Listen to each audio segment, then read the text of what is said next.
Hello and welcome to Muay Ying, the podcast. And today's topic is how to be trainable.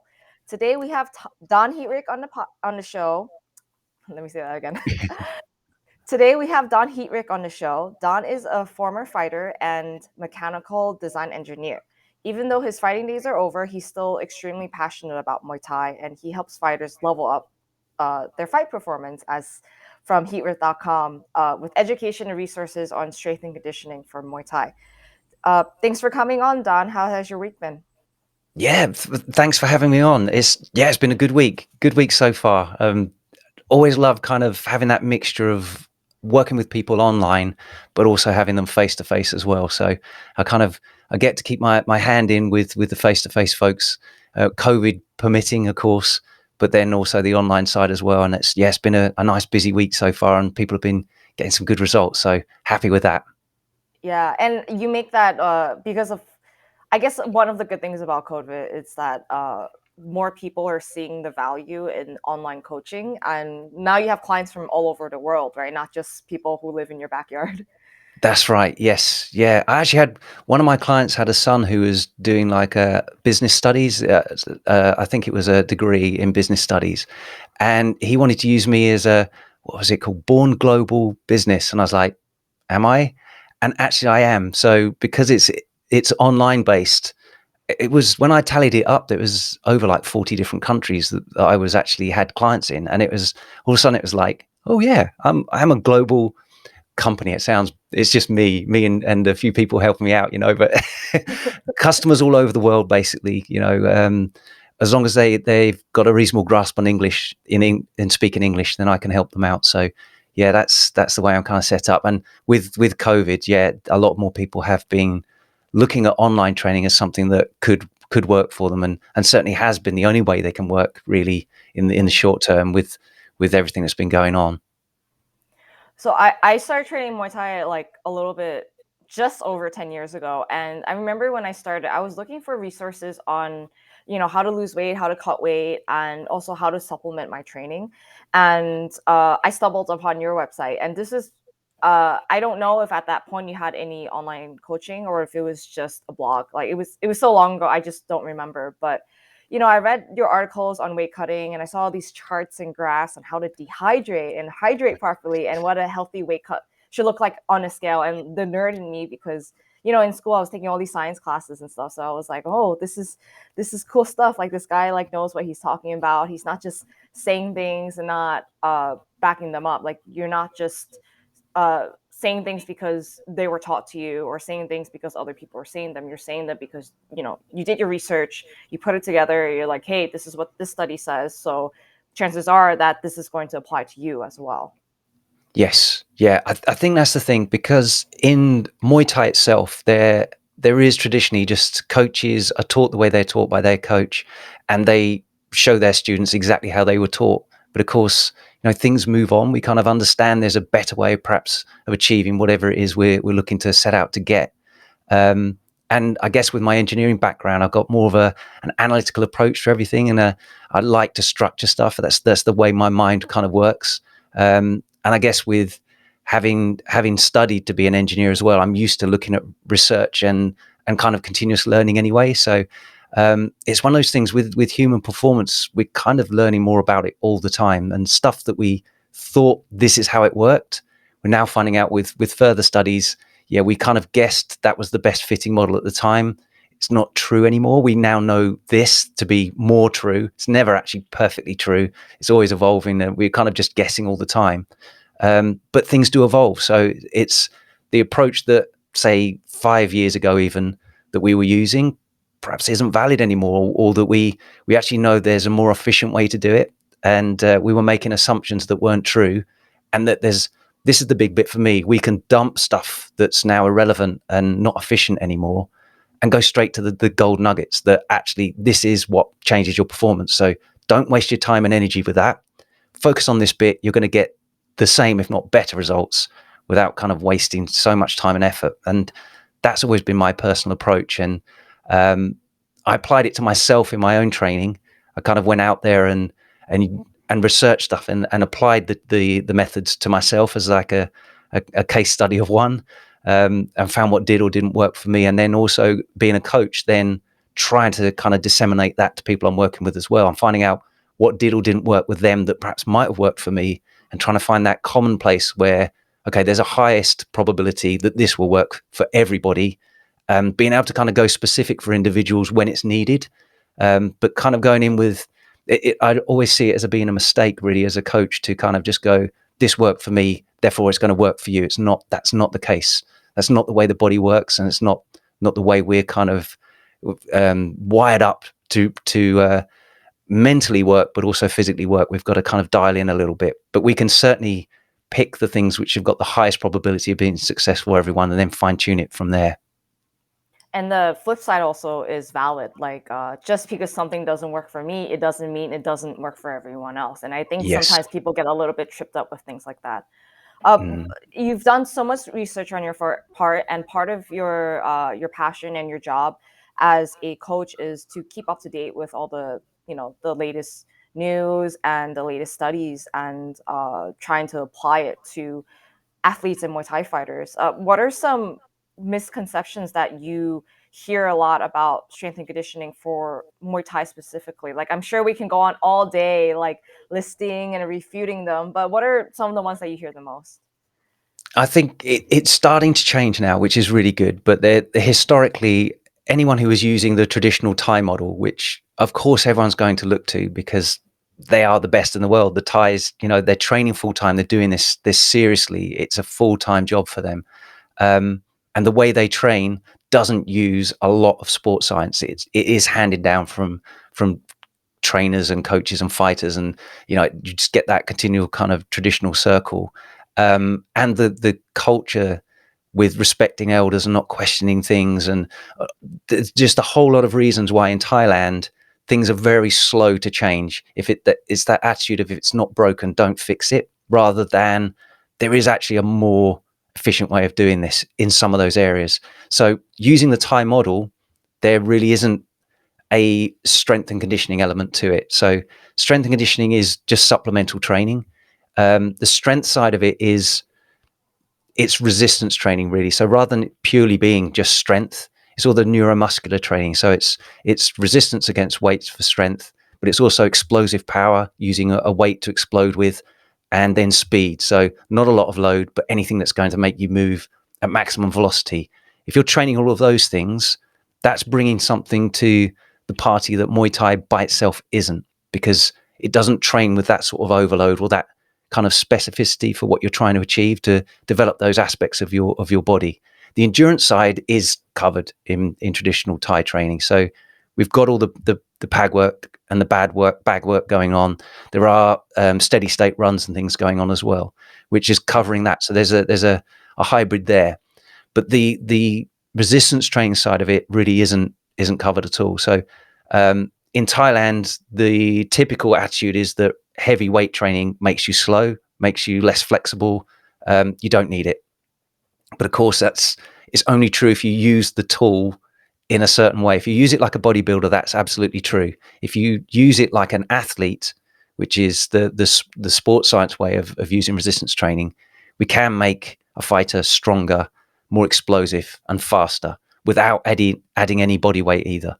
So it's neuromuscular. It's more about the brain and the motor control of the muscle fibers you've got, and making them recruit movement as efficiently as possible without bulking up muscle. You can, of course, put on some muscle if you choose to, if you're kind of weak in an area and you need to. But it's that whole myth of strength training will make you slow. That's like the big one coming from Thailand, and it largely comes from kind of misunderstanding what resistance training really is, or what it's capable of doing. Getting And the under the different hood. kinds of it, it's not there's just one kind of Yeah. training, which people think of is like, the bodybuilding kind. Yes. Or the other shift tends to be using resistance purely for like circuit training. So it's more like a strength or power endurance way of using weights as well, which Mhm. you do often see the Thais doing as well. Um, I'm less of a fan of that kind of stuff, because it tends to develop more of the same qualities that you get from practicing Muay Thai. So I'm like, don't waste your time with that. Practice more Muay Thai. Then you're getting more skill development as well. If you're doing anything supplemental, you should be doing the things that plug the gaps that the Muay Thai training isn't giving you. rather than just doing more of the same and just making you more fatigued. So that would probably be another myth, that strength and conditioning is circuit training. It's not. Mhm. I kind of say it really should be strength or conditioning, not strength and conditioning. The strength training, neuromuscular stuff is stuff done without fatigue. It should be the strongest you can be with relatively high duration rest, and as explosively powerful as you can be, and as fast as you can be. And all of that requires that you're not fatigued. So we give you adequate rest in that time.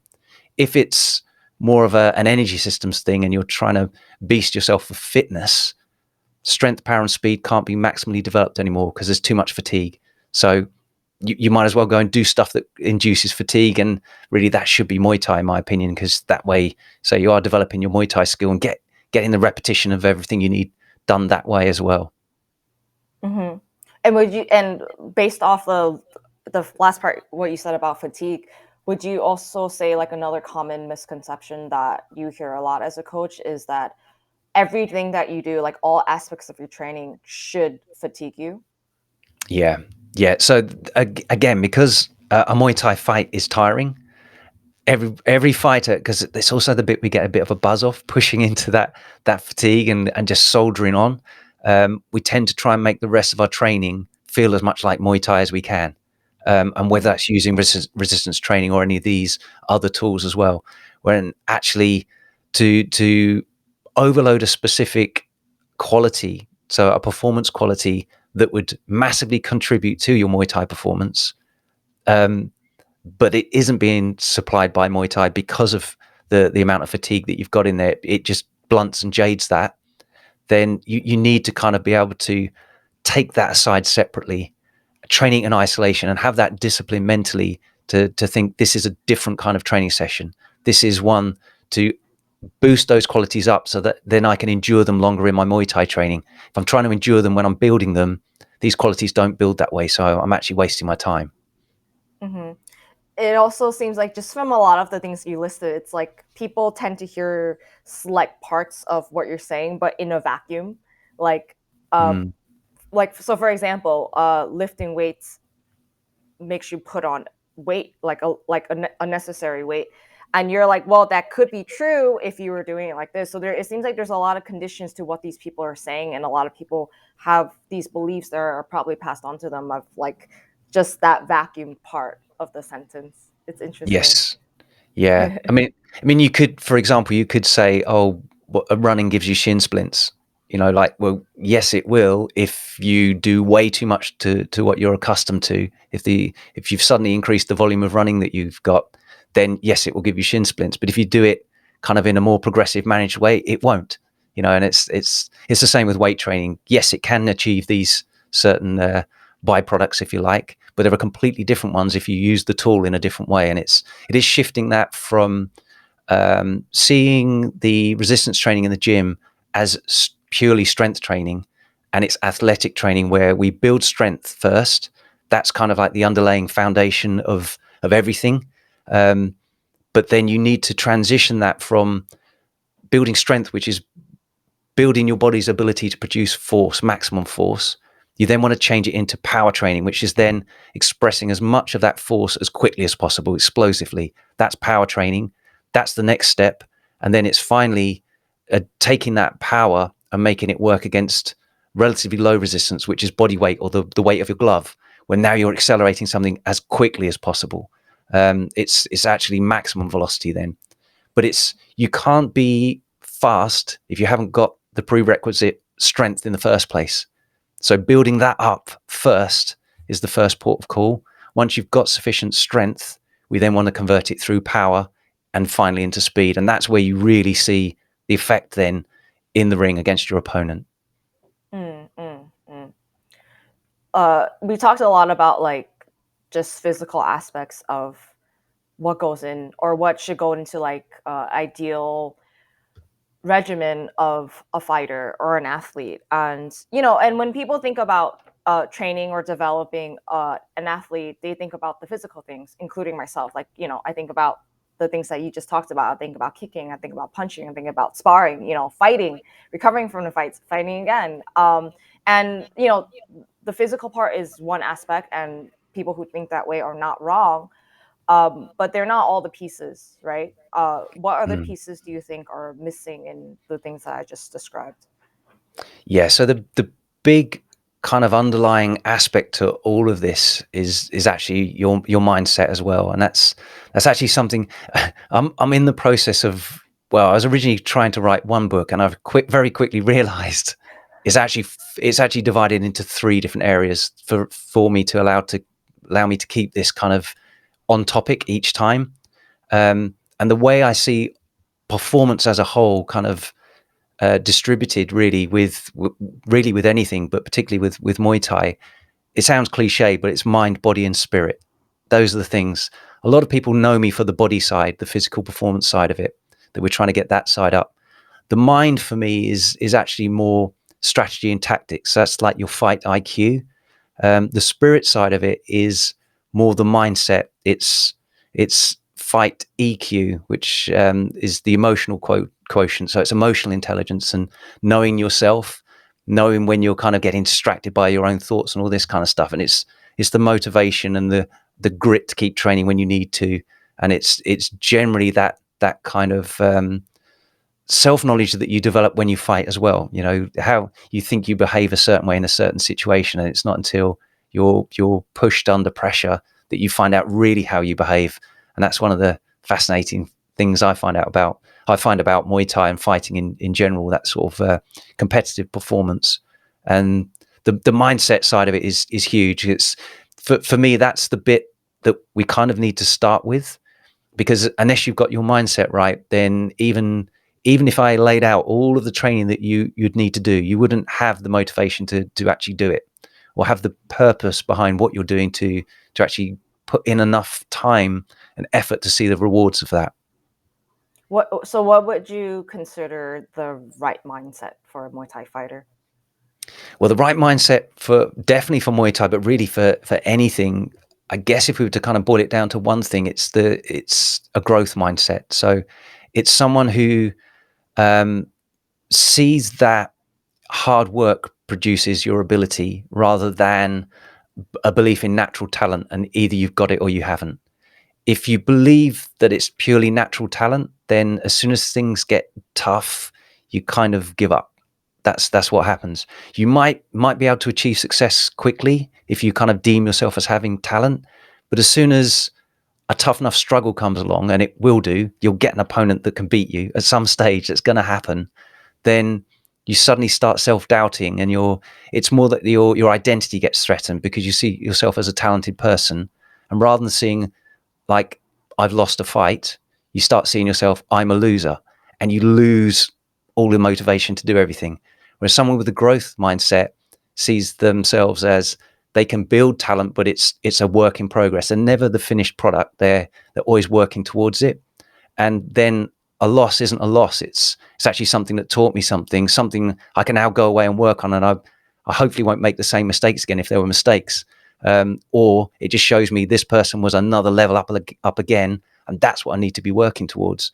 And the long-term motivation of that is massively different. So, you know, if you're a fixed mindset, those struggles can ultimately end your passion for what you're doing. If you've got a growth mindset, it doesn't matter what happens to you, you're still forever climbing. And it's that beginner's mindset, you know, the whole Zen thing. It's you might be reaching a level of expertise, but you don't see yourself as an expert. Therefore, you're willing to front up to mistakes and errors. And it's that whole thing about being trainable as well. So that massively then drives into your relationship with your coaches. If you're more of a fixed mindset, then you tend not to see constructive feedback as helpful. You tend to take that as criticism rather than critique that's going to help you improve. You kind of take it a bit more, everything's more personal. Everything kind of damages your self-image a little bit more, and it makes you more fragile.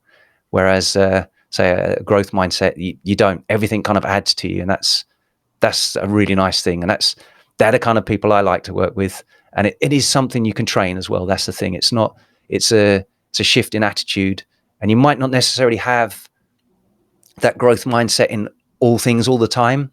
And you can definitely have something happen that puts you into a more of a fixed mindset. temporarily.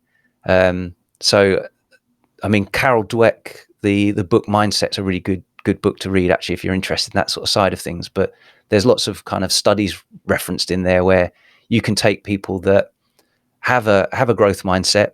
So let's say it was a test that was, say, like a something to do with mathematics, and you told the people before they do this test that this is a test of your intelligence. It immediately puts people into a fixed mindset. They're thinking, okay, I'm either intelligent or I'm not. So as soon as, if that's a really tough test, which was what the structure was, if you're a fixed mindset and you're finding it hard, you start to believe I'm not capable of doing this, and you kind of quit. If you took exactly the same test and you were told that this is a test of your learning ability, then all of a sudden you're finding it tough, but you keep persevering, you keep cracking at it, and the results are massively different between the two. So that's kind of a good kind of example there, but it's exactly the same in fighting. I've heard a lot from you in terms of that term growth mindset. When we were on your podcast several months ago, you did use that word a lot, and I've been seeing it more and more in your posts on social media, and you stressing the importance of like, hey, if you really want to get better, it's not all the other stuff. It's really this. And that ties back into what you were saying. It's like, you can give someone all the tools and all the things that they need, but if they don't have that mindset, then the chances of it working out for them are probably going to be very small.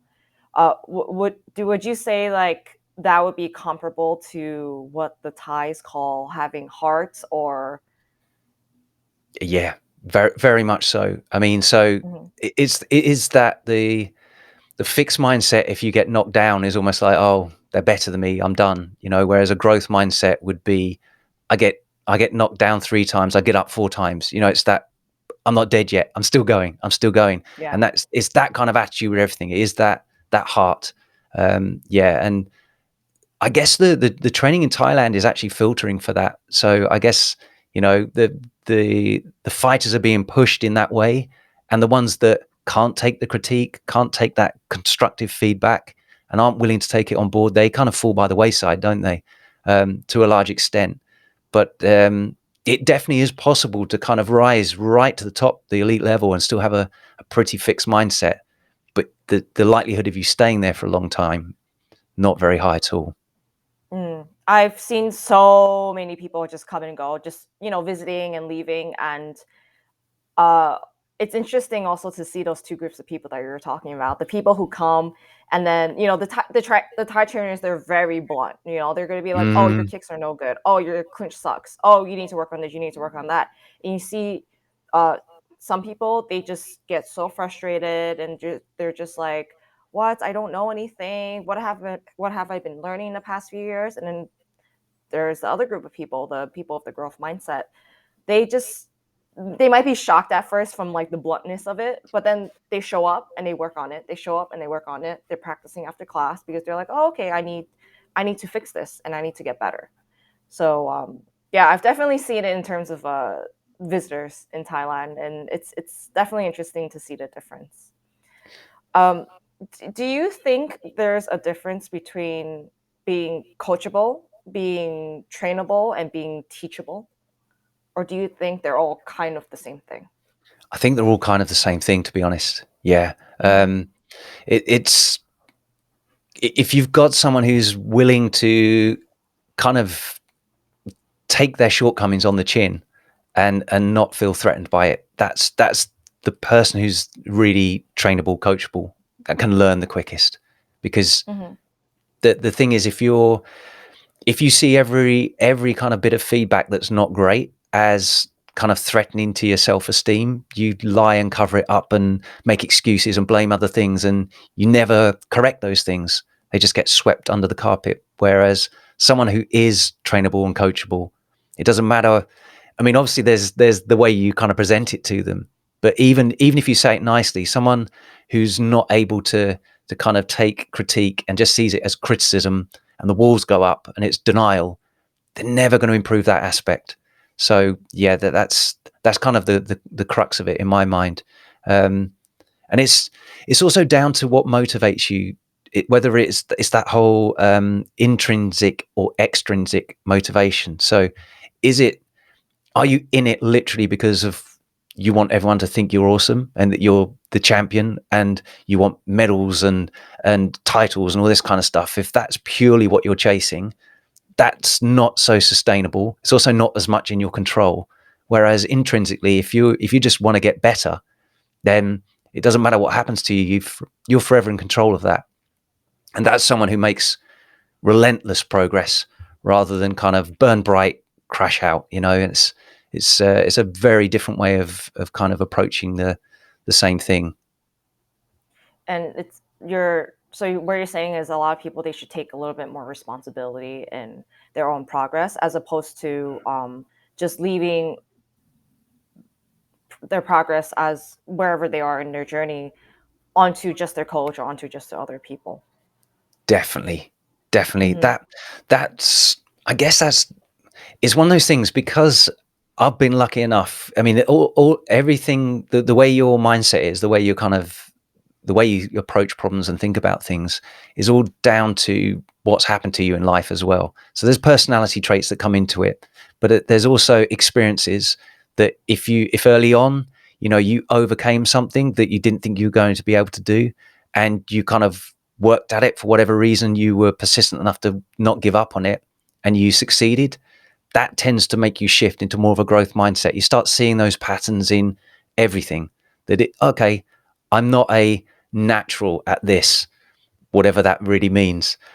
All it means is if you're deemed a natural, you've had some practice somewhere that was similar, that crossed over, and you practiced because at some stage you were curious about something. You just kept at it and worked through failures. You then appear natural. But there'll be other things that are presented to you that are brand new, and it's kind of challenging. Like, oh, I'm not very good at this, and you kind of see this as I'm just not talented at this, so therefore I won't go that way. When it could be you could be very talented at it. You just need to be curious enough to stay in it while you're failing, and all of a sudden you'll break through. And that's a big kind of difference in how you approach things there. Do you think the responsibility at all falls on Muay Thai coaches to make sure or try to help their athletes get to this kind of point in their life where they realize that, hey, I can meet you halfway, but you also have to meet me halfway, kind of? I mean, that's one aspect of it, but do you think that responsibility should also fall on the coach? Yeah, I mean, it's definitely down to the coach to recognize what the fighter needs at what stage of their progress, and to feed them that. But then it's the fighter's responsibility to take that on board and do something with it, rather than either ignore it, go and do something else because it's easier, because they're being challenged, they're being kind of instructed to head down one route here that the coach will see will develop them the most. And it is a challenge that's perhaps outside their comfort zone, which it's then those with the growth mindset are more happy to go into that, because it's less kind of stressful for them than someone who's feeling like they're a failure if they can't do it. So you've got that responsibility as a fighter to kind of meet those challenges that are given to you. But it's definitely the coaches have got to have that sight to see what challenge needs to be posed next to help this fighter move forwards next. And it needs to be a challenge that's at the right increment for that fighter as well. And that's a personal thing. So, a challenge in terms of the number of fights that you've got in a year, or the type of opponent that you've got, for example, can be massively different. What's going to serve one fighter to another? One will take them way out of their kind of challenge skill balance and put them straight into anxiety and fear, and they won't grow there.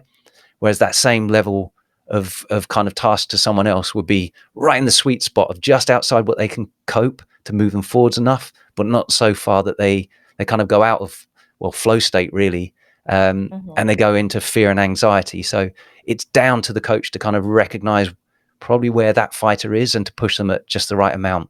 And if you underdo it, it's monotony and boredom. Don't get anywhere. If you overdo it, it's fear and anxiety. So you're kind of looking for where that is and just testing to see where that is. And again, growth mindset kind of style. Sometimes you'll get it right, sometimes you'll get it wrong, but it's kind of them recognizing where that was, and kind of putting your hand up as a coach to that and saying, yeah, that challenge was too much. I can see that wasn't helpful. And another time will be as a coach to say, I need to push you further because we're not stretching you enough to make you progress, and we need to do that Mhm. as well. What you described there was, like, in my opinion, an example of like a great coach who's invested in whoever it is that they're training, and they're really invested in the person's journey, no matter how long or short it is. Do you think that this type of coach would also need to be trainable in a way in order to reach that point? Yeah, oh yeah. I mean, it's if this is something really interesting actually. So if really athletes, fighters should have a growth mindset, coaches should have a growth mindset as well. So for example, if as a coach, the language that I use, I mean, for example, I mean, this gets into, I know we talked about stereotype threat as well on our podcast together, didn't we? Um, the attitude of the coaches can massively influence how people perform as well. So stereotype threat would be something that kind of presents a bit of a fixed mindset as well. So if I, as a coach, believed that female fighters weren't capable, then that would put you into that fixed mindset of, although you might want to prove me wrong, it would still, you'd have this little limit in your head that, okay, female fighters aren't as good. Whereas a growth mindset is, it doesn't matter who you are, you can get better and improve, and you can perform much higher than anyone who's not applying the same sort of effort you are and work. Obviously, that work needs to be on the right thing, so you're not wasting time. But that's the truth. So as a coach, having a growth mindset is massively, massively important, because every little bit of dialogue that you have with your fighter can start to make them more fixed themselves or more growth. And you want to encourage growth all the time. You want to tell them that talent is worked for; it's not natural. And in fact, if you deem yourself natural, it's just you stuck at something, and that's why you've got that. You've already worked to get there. Continue to work to get better now, not that you're already the finished product, and Mhm. you're only set up to fail from here. So yeah, the coach, yeah, there's a lot of responsibility on the coach as well, definitely. I'm really glad that you brought up stereotype threat again. A lot of people sometimes they ask me and ask other women, oh, why are you guys making such a big deal out of this? Why do these kind of things bother you? So we're talking about things like microaggressions and just kind of like language about women, or just things that kind of are like seem like not very much a big deal on the grand scheme of things. And maybe on the grand Mm, scheme of things, they're not, but then we know that they play into this bigger thing, right? So then you talk about stereotype threat, and related to that is also confirmation bias. mm, So if you believe, or not even believe, but if you think something might be true, you kind of look for things to confirm that in your mm. mind. So to play on your examples of like, female fighters can't be this, can't be that, when a woman in the gym like makes this mistake, they could be like, oh, there it is, I thought I was right all along. And that's also another example of, you know or an indicator of fixed mindset, because you're Mm. not willing to challenge those beliefs that other people told you, or maybe you told them to yourself, or god knows what. But yeah, I'm really Yeah, glad you brought that up as well. So but it also, I mean, there's obviously the male female side, but it's everywhere. You've got to kind of pay attention. So for example, you know, a Western fighter training out in Thailand, there's the stereotype that Westerners aren't as good as the Thais. And if you've got that mhm, in your head, and if that's what the coaches are kind of feeding as well, um, you're forever in that stereotype threat that I'm a Westerner. You know, it's obviously the male female side is one thing, but there's lots of different layers to it, yes, and it's not until you're on the receiving end that you're really aware. And if you're, I mean, the term is the privileged position, isn't there? Um, if you happen to be in a more privileged position in whatever aspect that is you're in, you notice the stereotypes less, mhm, or not at all. But it mhm, doesn't mean they're not there. And it's understanding that, and kind of just being aware of uh, how, even if that's not what someone personally believes, being in an environment where that is seemed to be the common belief, it does affect you. Um, Mm-hmm. Incidentally, it's really interesting. Actually, the antidote to stereotype threat is a growth mindset. So if you're more of a fixed mindset, it heavily affects you. If you're more of a Mm-hmm. growth mindset, then you're able to kind of think or internalize that that might be what you believe, but that's your belief and not mine. You kind of don't absorb it emotionally in the same way. So Mm. yeah, another tick to growth mindset there, and being willing to push yourself. If we were to make like a very like on the fly list of qualities of a person that are teachable, that you think are teachable, maybe we should just do this together. Being open to new ideas. Yeah, yeah, that's Um, yeah. I'd say that open to new ideas is really, it is the growth mindset. That's really it there. Beginner's mind is another way of kind of thinking of that. So it doesn't matter how mm, expert you get, if you're able to be willing to go back to the drawing board when necessary and to grind on something again that even that you thought you might have got down, and being honest about, no, there's room for improvement. That kind of beginner's mind is really critical. there's always something to learn for sure. Yeah. Um, the ability, willingness to change. Yes. Definitely. Mm-hmm.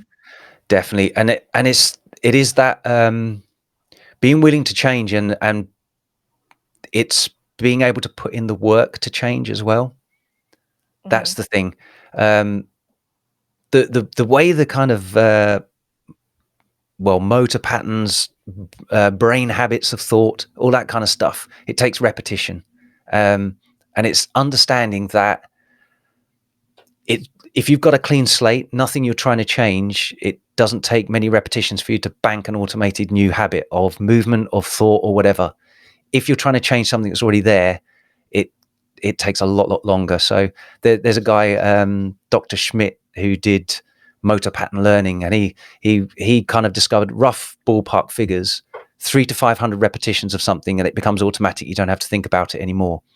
If you then want to change it, something that's already bedded in 300 to 500 times, and that's automatic, and this is true of thought processes as well. It's 3 to 5 thousand repetitions deliberately to rewrite it. So Whoa. that as a kind of underlying theme there, just think, how hard is it to change something that I will automatically do now?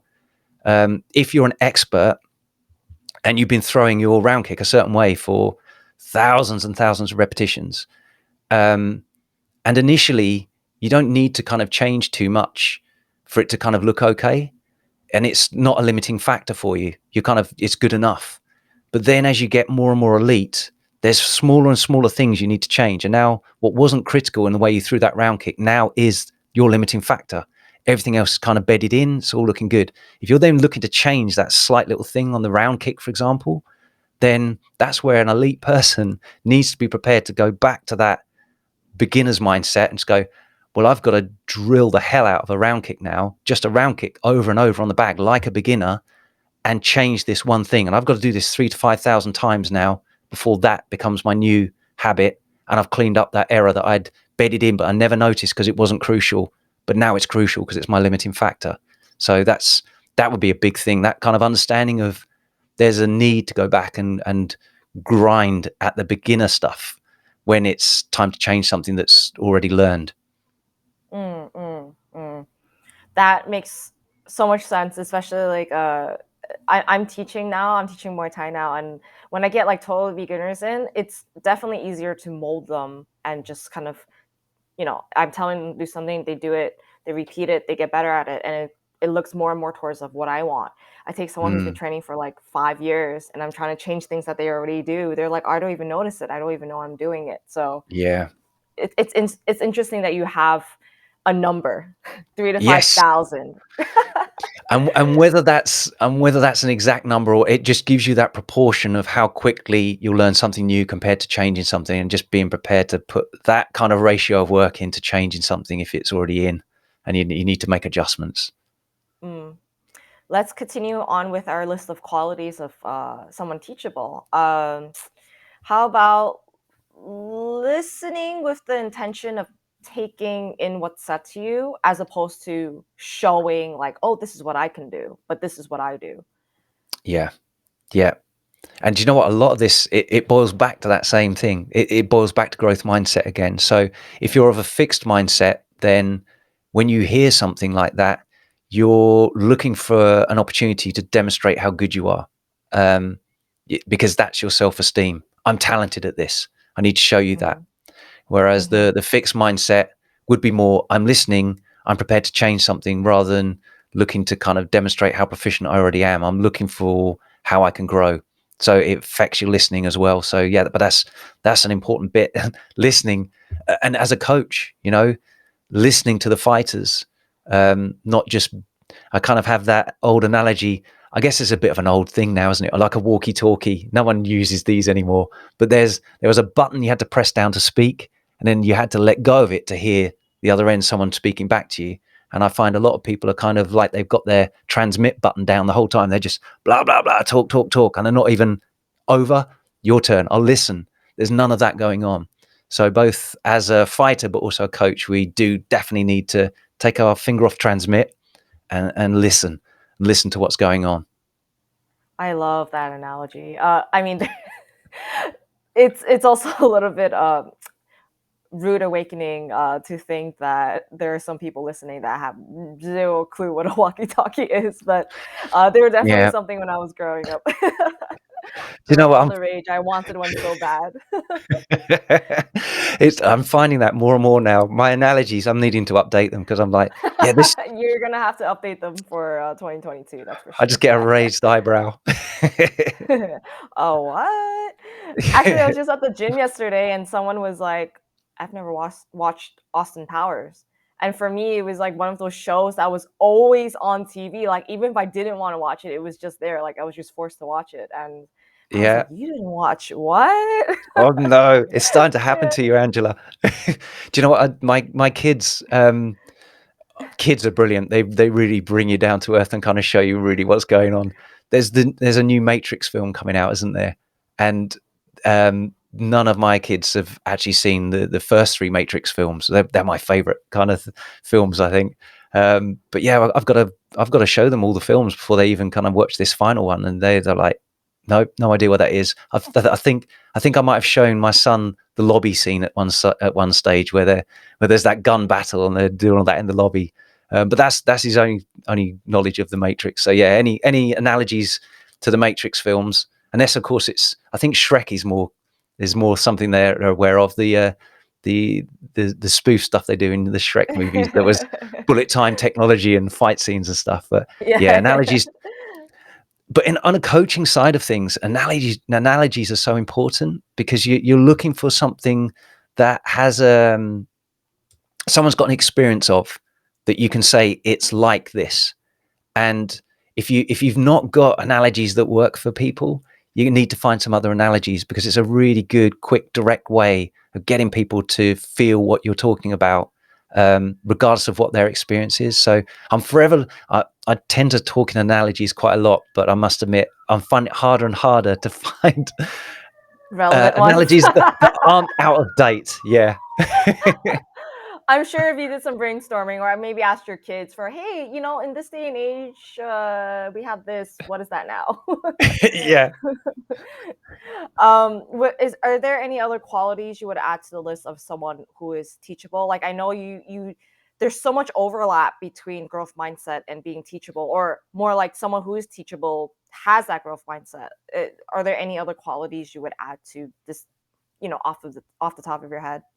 Yeah, I think something that jumps out, that's perhaps not ever so obviously tied up with fixed mindset or growth mindset, is really having that, um, I guess, willingness to do what's being asked of you without spoiling the recipe. That's something I see with people as well. So Hmm.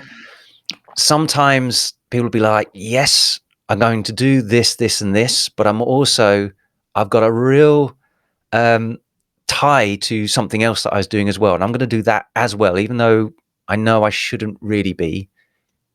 And they'll add more things into their training program, um, and sometimes it works. More often than not, it doesn't, because we're actually looking to overload specific qualities, and if you're throwing in something else that you perhaps don't understand would conflict with what we're working on, it cancels that all out, or at the very least kind of takes away recovery that would have been better invested in your body adapting to the stimulus we chucked at it. And you just decharge the battery by kind of doing some extra stuff that wasn't even necessary, and often isn't kind of relevant to the block of training that you're in. So that's something that I've kind of found.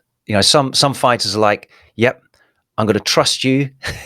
we're only going to do what it says on the tin, and I'm not going to go off and kind of over season the dish or the recipe and add other stuff to it. And it's like, I've just ruined it, but I didn't realize. So that's someone who's coachable, will also kind of trust the process, and be willing to kind of perhaps even kind of feel less, they're not quite getting what they need in the short term so that they can reap the long-term reward. Whereas some people are so kind of focused on the short term, and it tends to be more of a fixed mindset thing again. It all kind of pulls back to that, but they're so fixed on the short term and getting the short term reward that they will sacrifice the ultimate long term goal and gain for that. Mm-hmm. So that would be another big one. I'd say someone who's coachable will kind of trust the process and invest enough time in it to see the rewards, and not get kind of distracted by something shiny over here and end up kind of, it's all sabotage now. Yeah. Well, the analogy that you use with recipes, at least food is always relevant, right? Yeah, that one works, doesn't it? That one Yeah. works. Similar to what you said, I forgot who said it to me, but so long ago, but it's like, always come with your cup empty, Yeah. because you're asking someone else to fill that cup.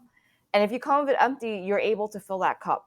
But if you come with your cup full, then the only thing that's going to happen is that it's just going to keep overfilling, and Mm. you're going to have this whole mess, and you're not going to know what to do with it. You're just going to have to clean it up, and you're spending more energy than you need to be, which is just like kind of spot on with what we said as well. So if you ever need another analogy, we That always one have works. water. So And you know what? The way I see that as well, quite often you'll find you're given a piece of information, and you'll either be recognizing that, oh, I've heard this before, or I've been doing this, and your attitude will either be, yeah, I know that, or it'll be, can I do this better?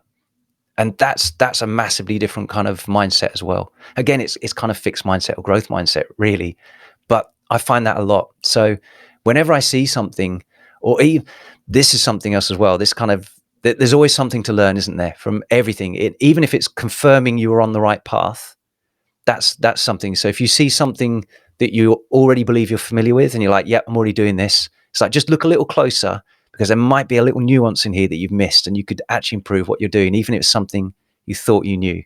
But the other thing is being willing to kind of learn from anybody, even if you don't deem them as expert as you. Someone will notice something and give you some feedback, even if they're like a novice. They'll spot something and tell you. And rather than just going, not listening to you because you're a novice, just try it on for a moment and just see, they've got something, that, thank you, that's helped me improve. I hadn't noticed that.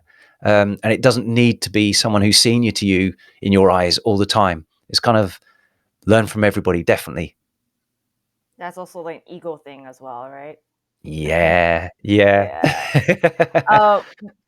Uh, I don't want to get all existential, but I have to ask, just based off so many of the things that you said, you were like, this applies to everything. This applies to life. This applies to outside of fighting, outside of Muay Thai.